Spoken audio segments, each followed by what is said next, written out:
Welcome to McPlum, simple solutions served daily.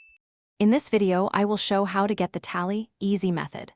Start by defining what you are counting and set a clear target number.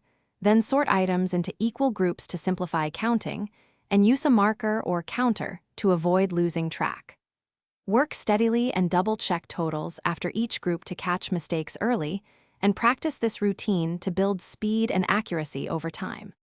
Begin by forming consistent groups, for example bundles of 10 or 25, which reduces cognitive load and speeds the process.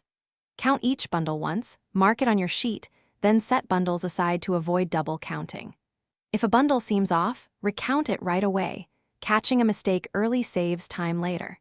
Keep a steady rhythm and use short breaks if counting large volumes to maintain accuracy and focus.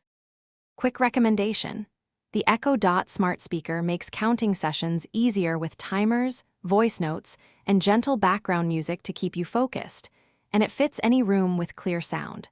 If you are finding this video helpful, please subscribe and like to support more practical tips and tools. Check the description for the link and other deals, and now let's get back to the video. Incorporate handy tools like an abacus, clicker counter, or a quick spreadsheet to automate addition and reduce errors. Use sampling checks by recounting random bundles and compare to the main total for confidence.